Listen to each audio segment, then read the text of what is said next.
All right.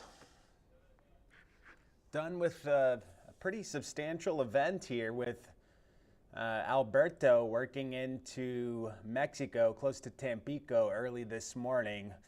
Lots of beneficial rain in the area. We're going to recap the rain, recap the wind speeds, some of the highest numbers, and we've got another development in the exact same spot of the Gulf of Mexico to go over. So the time right now is 8:15. It is June the 20th, the first day of summer. We're now officially in astronomical summer with the arrival of the summer solstice. It is the longest day of the year in terms of daylight hours in the northern hemisphere of planet Earth and the earthlings that live on this ball of water, land, and weather. I'm a bit tired, gonna admit that. I always start with the time. It's 8:16. Again, June 20th. So this is when this is all live. If you're watching it at a different time, PM, by the way, 8:16 PM. If you're watching it at another time, another date, it's old information. So I just want to get, make sure we are all on the same page no matter when we're watching this. But yeah, yesterday, I think it was 16 hours straight here yesterday. So lots of coverage. There was quite the flurry of tornado warnings that popped up last night. We'll touch on some of that as well. So looks like we've got a couple hundred people on, numbers growing still, so we'll get to it. The rain was very impressive. The totals heading into tonight. Oh gosh, I might need to go over here and there. Oh, it's working. Okay. The highest rain total. Some of this is from the Weather Service. Some of it's from some reporting stations. It's kind of a mix of reports that I was able to collect here. Heading into this event, the last forecast that I put out, I think it was at 6 and 10 o'clock Tuesday night leading into Wednesday. We were saying 6 to 9 inches of rain in places near the coast, Aransas, San Patricio, all the way into Jim Wells, Nueces, parts of Clayburgh County. That was the max, and then we tapered those down from there, down to 1 or 2 inches in the northern part of the watershed. We got a lot of that rain, albeit it was kind of a slow start on Wednesday morning. The rainfall rates were not as prolific as I thought they were going to be, but we got rain all day, and then we've got those feeder bands this morning, and that really amped up some of the totals and got them into that forecast window that we'd been talking about. And our forecast here was a lot lower than some of the like the Hurricane Center, for example. They were up at 8 to 12 inches of rain as early as Wednesday morning, is what they were saying. So, the rain was not as prolific, and the wind blowing in a little gustier may have not undercut the amount of rain, but undercut the amount of observable rain that fell into some of the gauges. So there may have been an underestimate there. Nonetheless, these are the totals. Rockport, the gentleman that sent that total in actually messaged me and said that this afternoon they tacked on a little bit more, so over 10 inches in Rockport. Wind speeds, we did not see. I've been looking around. We've had these tropical storm warnings in place the last several days. We were talking a lot about why the wind was going to be, accelerated here. I'll get back into that later on in this little, live thing, but no sustained winds were above tropical storm strength, meaning we did not get tropical storm conditions by the book. By the book definition, we did not get tropical storm force conditions. The gusts certainly were there, but gusts are not sustained winds. They're little localized maximums within the general wind field. So we had little tastes of tropical storm conditions, but we were not fully there with this system. But Baffin Bay, 54 mile per hour gust. These are the rain totals. There may be a few, little extra ticky-tack hundredths of an inch. There have been a few showers that have blown through since I last updated this at 6 o'clock. So a couple hours old, but you get the gist. Corpus Christi, just about 6 inches at the airport. My place, I had approaching 4 inches at my place in Corpus Christi, so not into that 6-inch range, but a lot of other locations certainly were. Alice, over a half a foot. Sinton, over a half a foot. Rockport, over a half a foot. There was a lot of rain. Woodsboro was way up there too, south of Refugio, and that rain was needed. So, we'll see where the drought monitor lands into next week. This week's I didn't even look at because I know that the rains that fell yesterday and today will not be included in it. So I didn't even, go and look. So, I'll get to the questions at the end. I see all of them coming in. I see you asking the specifics. What about this system? What about rain? We're going to get to all of it. Just working through it all. I want to be nice and concise, nice progressed timeline of events. We will get to all of the new developments and what's to come in the forecast. Just want to recap what happened with Alberto. So bear with me while I do that. I'm going to take my time because you know what? I relish in this. I can take it slow. I don't have, a 2.5 minute time window to talk about all of it. So I'm going to take advantage of, the pace here, kind of relaxed, just had dinner, a little bit tired. The Watershed got rain. Watershed, the southern half of the Watershed. When I say that, I'm talking like places like Pearsall, that's where that 1.59 inch reading is, Jordanton, Pleasanton, Cotulla, Carrizo Springs. That and south is what I'm talking about with respect to the southern half of the Watershed. 2 to 5 inches of rain, which is substantial, and that's also pretty in line with what we were thinking would fall in that part of the Watershed. I believe our estimate was 3 to 6 down to 2 to 4, and then in the northern half it was 1 to 2. So that part, Uvalde north of that with 2/3 of an inch, a little underperformance there, but where the bigger totals fell, that is about what we had in our forecast. So the Watershed went up a full percent today. That's significant. We're typically dropping a few 100ths of a percent on a day to day, maybe a 1/10 or 2 of a percent on a day to day. So we went up a full percent from yesterday to today. So from when before the rain started to today, up a full percent. We'll see how much, it goes up. There's no way to know that. How much of the rain soaked into the ground, how much will become runoff, how much will evaporate en route to these reservoirs. Those are all questions that are just unanswerable, but for sure this was a benefit for the Watershed. We'll see where we end up, but significant amounts of rainfall. It's not going to just completely eradicate all the problems. I get it, but it's helping. So this was a helping dose of rain in the Choke Canyon, Lake Corpus Christi watershed. If you're in Rockport last night, and if you watched anything between 6 o'clock and about 2 o'clock in the morning, 6 p.m. to 2 a.m. yesterday to this morning, you probably noticed we were on a lot for tornado warnings. There were a flurry of them. I feel like I was on cutting into programming maybe 15 to 20 times. We do it because we have to do it when we get these warnings. It's not just something that we're doing willy-nilly. We're doing it to, alert people to possible danger.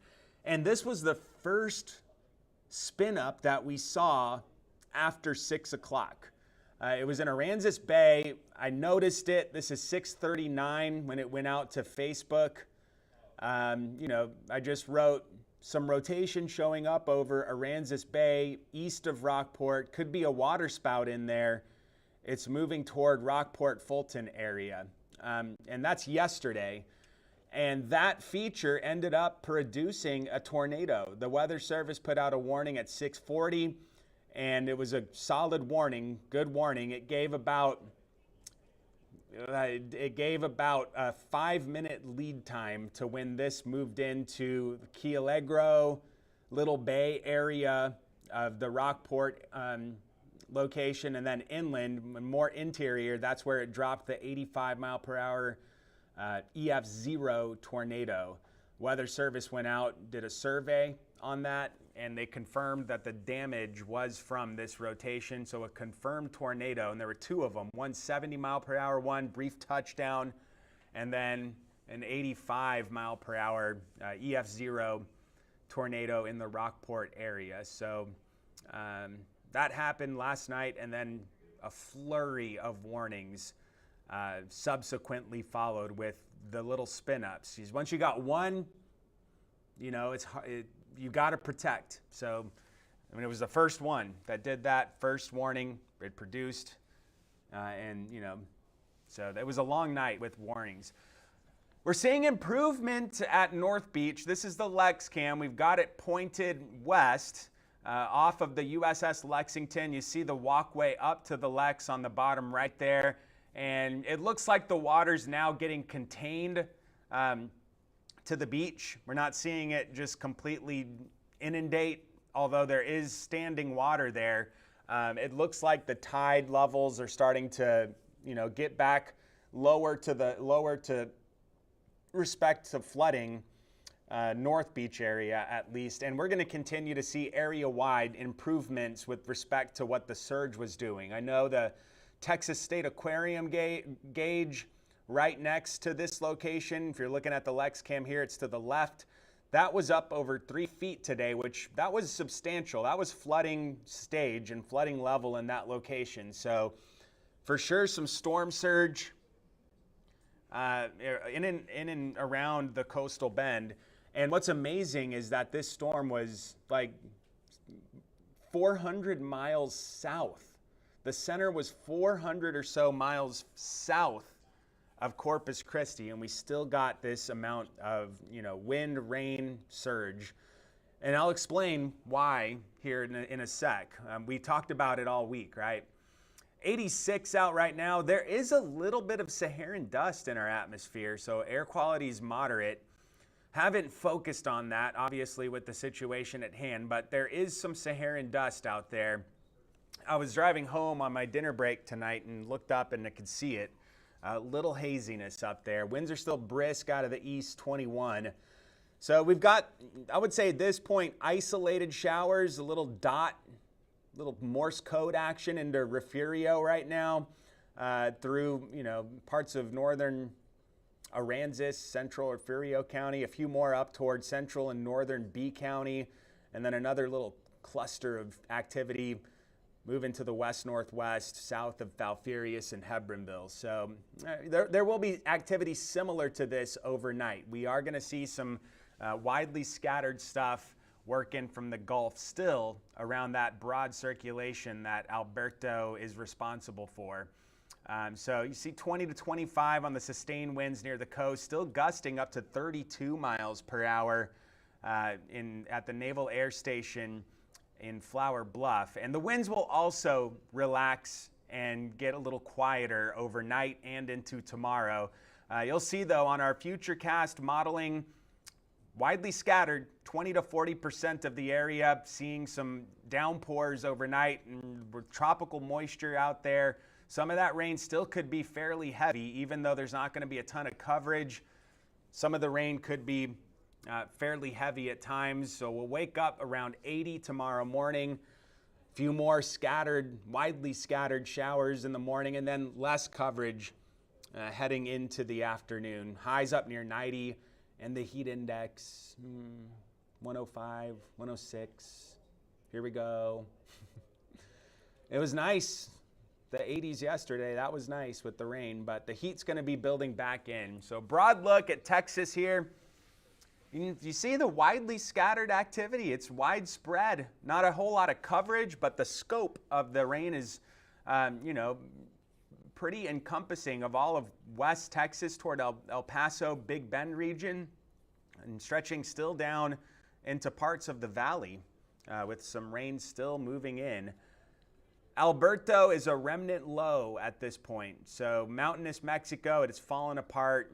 It's done with. And that's all we get with Alberto. Still some wave action out there, 12-foot waves in our near shore, well, offshore, but close to the coast waters. I wouldn't say 12-foot waves offshore. We're probably more like 8 to 10 at the coast, at the beach.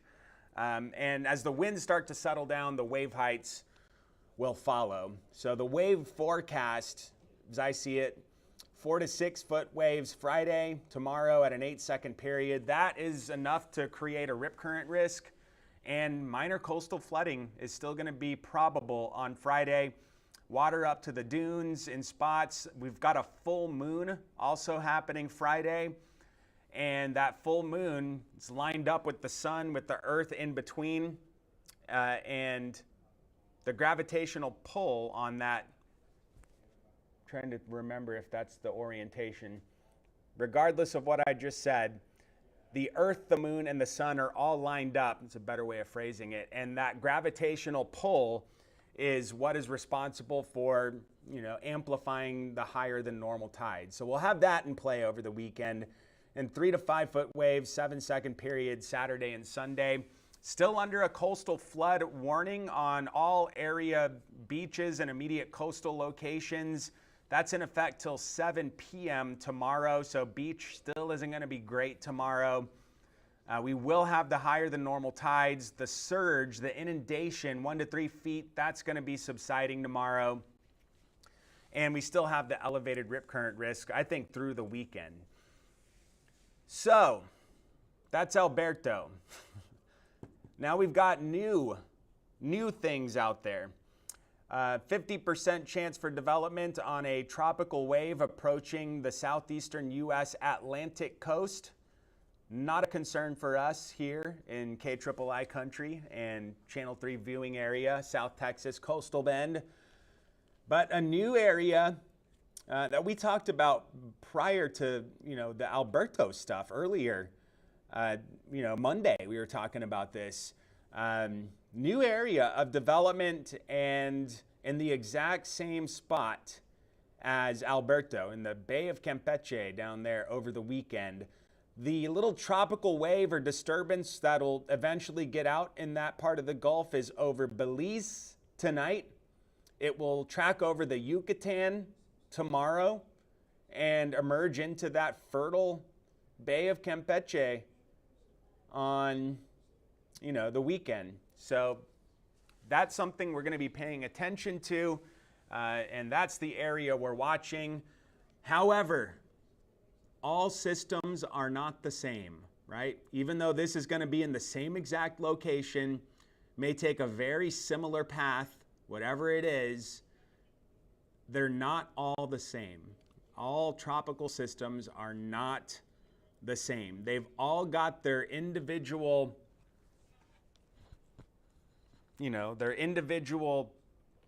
atmospheric setups. So, for example, this is the Alberto setup that we talked about a lot leading up to Alberto. You had the storm moving into Mexico, Tampico area. You had the high pressure region delivering record heat to the northeastern part of the country.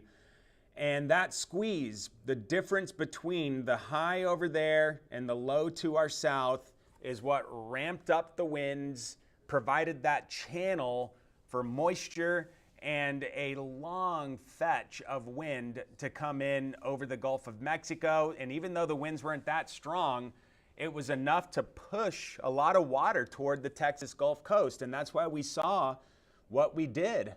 Up and down the Texas Gulf Coast. I mean, it was to the point where the national media was here covering the surge of this thing. Houston 2 to 4 feet plus in some areas. We probably had more than 3 feet in certain areas of the coastal bend, especially where the coastline's concave and you can funnel water in, more easily. So we had 10-foot plus waves, 40 to 50 mile per hour gusts, and we talked about that 6 to 9 inches of rainfall, here as Alberto moved in. So that was then. This is how we're looking into the weekend and early next week. That high will be over Texas. That influence of that high is going to for sure buffer us unless something dramatically changes. But that influence is going to, remember that same funneling effect, that gradient between the high and the low? That's going to push the winds more so into Mexico rather than the middle Texas Gulf Coast, regardless of whatever this thing does in Campeche over the weekend. I think we're only, what's today? Today's Thursday, so you got Friday, Saturday, Sunday, Monday. I think we're at max 4 days away from this thing going from where it is right now to Mexico, crossing the Bay of Campeche in the process. So the effects will be more so into Mexico. We will not have as much wind or rain. Right now, I think in general, most locations stay under an inch. I'm not going to throw a rainfall map out there yet. Maybe I will tomorrow. But this isn't going to be, anything to write home about. I think that at this point, we're looking at an inch or less of rain. The gusts of wind, 20 to 25. We may have sustained values up 10 to 20 at times, but the gusts don't look all that strong. There probably will be some minor coastal flooding, the full moon kind of helping with that, and waves staying at 3 to 5 feet through early next week. So yes, some minor impacts, but nowhere near the level of what Alberto brought, and that's the reasoning. It's that placement of the high with respect to the proximity of where we are compared to the low, and that little, setup should push more of the impact southward, closer to wherever this thing moves in, with that high acting as a buffer. So that's how I see it. This is how our in-house weather modeling sees this scenario. You see the low coming in from Central America. By Saturday, Sunday, it's over Campeche. By Saturday afternoon, it's possible it's sitting just offshore from Tampico. Look at our simulated radar. Saturday, not a ton, right? Not a ton. Still isolated stuff possible. Fast forward to Sunday, still lurking just offshore. Widely scattered stuff into Sunday. The coverage may be a little bit greater on Sunday. But we're not talking about widespread flooding tropical downpours like we were with Alberto. So that's how our model sees this. This is 1:30 Sunday afternoon. And you see those feeder band type structures more so into Mexico rather than all the way north, right, into the central Texas Gulf Coast. So that's how our in-house modeling shows this. And I show this knowing that this is similar to what the European model is advertising with respect to track. Notice we haven't said anything about what this is called, how strong it's going to be. It's got a 60% chance for development. This is the general area it looks like it's going to be headed come Sunday or as late as Monday of next week. Coverage of rainfall, 20 to 40% Friday, drop it a little bit Saturday, re-up it Sunday, Monday, but not a bunch. If you watched our forecast into, Tuesday night and Wednesday, these bars were way up at the top. We were getting rain. This time, not so much. I've got the rain total little white box up there. Some places could get a little bit more. I'm not going to just guarantee broadly that no one sees more than an inch, but we're not talking to the level of what we observed yesterday and today. So that's how the rain looks with this thing. Aside from that, we're transitioning back to the heat. put Saturday a little bit warmer to acknowledge the slightly lower rain chances. 93 on Saturday, 108 on the heat index. 91 Sunday, Monday. If we get a little more rain, it's possible we're a handful of degrees cooler, like 88, something like that.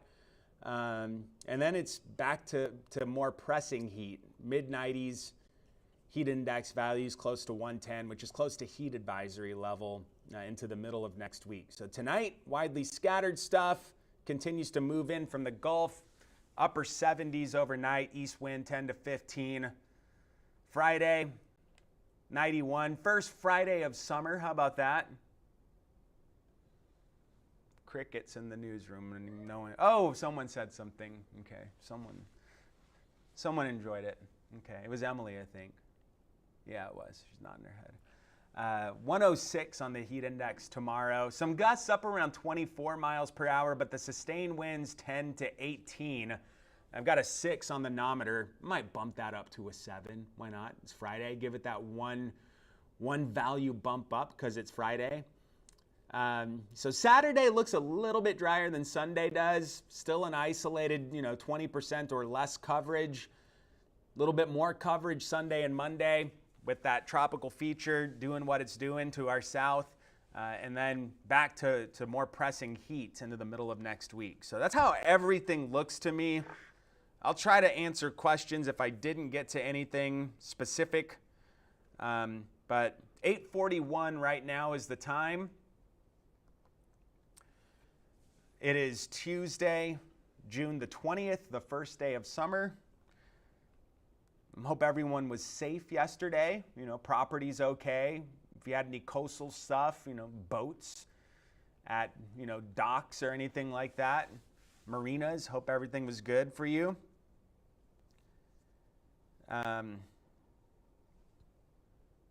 Hank's something about a tornado warning from Hank. At least, I don't know what you're asking. At least if we see a tornado, they'll issue a tornado warning. Okay. Jovette, where is the next storm headed? We just talked about that in depth. I suggest rewatching this. Okay, people are saying, yeah, just logging on, watching now. Yeah, if you're just logging on, we're wrapping this thing up right now. Don't really see any new questions coming in from people. Are we done with the tornado watches tonight? Yes, we're done with the tornado watches tonight. There's nothing issued. And yeah, the questions next weekend, etc. Next weekend, I don't know. Probably hot and humid. But we'll leave it there. Thank you for watching this, whether it's 3 News Plus, 3 News Now, YouTube, Facebook, wherever it is, however you're watching. Thank you for doing that. We'll log off here. We'll recap all of this on the news at 10, the rain and all that. And if you want to just watch this again, go for it. Solid info there. Thankful we got the rain. Enjoy the weekend if you got Friday off. We'll see y'all.